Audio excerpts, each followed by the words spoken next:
Baba Levo anasema kinachomponza Saidi ni dharau.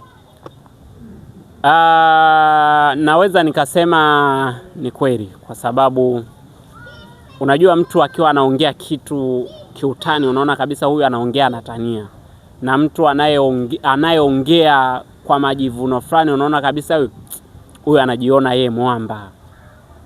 Kiukweli yule Saidi anaonekana kabisa na dharau fulani. Kwa mfano ukimwangalia nani huyu dogo mwingine Leonard, ukija kumwangalia huyu Mnyakyusa wa Mbeya huyu, ukija kumwangalia nani, yaani ukiwaangalia kabisa unaona huyu ana hekima sana. Unaona kabisa huyu hata umpe bilioni 1 bado ana hekima. Ukimwangalia unaona huyu analeta utani tu, lakini sio kwamba ana majivuno. Ila Saidi anaonekana na dharau sana. Yaani hiyo tupinge tusikubali. Sometimes tunamuona Baba Levo ni mlopokaji. Lakini atakuwa ifike kipindi wasanii wetu tuambie ukweli, pale wanapokosea tuambie bwana, hebu punguza hivi, fanya hivi. Hapo ndo tutaenda nao. Lakini kama wanafanya chochote tunashangilia, na wao wanaona yes, mimi ndo mimi.